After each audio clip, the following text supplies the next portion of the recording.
Alright, since the stapler won't cooperate, we'll work with one target and we'll talk about double taps.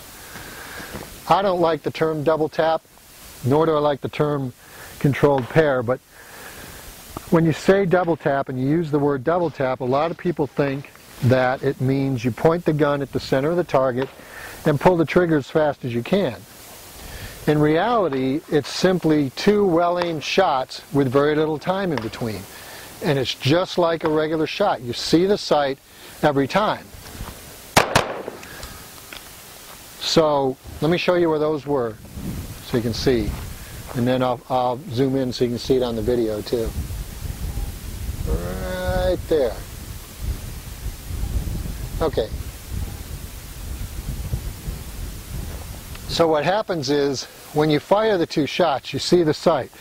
Let's break down the process as it happens. So, you've got your first sight picture, and you break the shot. As the gun recoils, you want to track the front sight.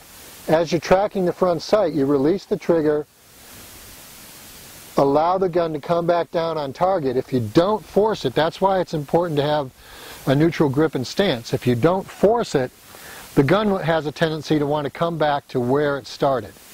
So if you allow it to do so, it will come back, and that will allow you to shoot. Now the key is that you can't exert any influence on it any other way. You've got to let it come back to where it is. So going back to the process, as you fire the shot, you track the sight, release the trigger, take the slack out of the trigger so that when the sight stops where it started, the last thing, or the only thing left to do, is press the trigger. So let's take a look at it again. So let's review.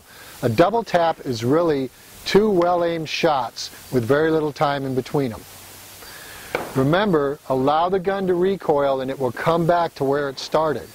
While it's recoiling, release the trigger, track the sight, prep the trigger so that when the gun stops, the only thing left to do is break the shot.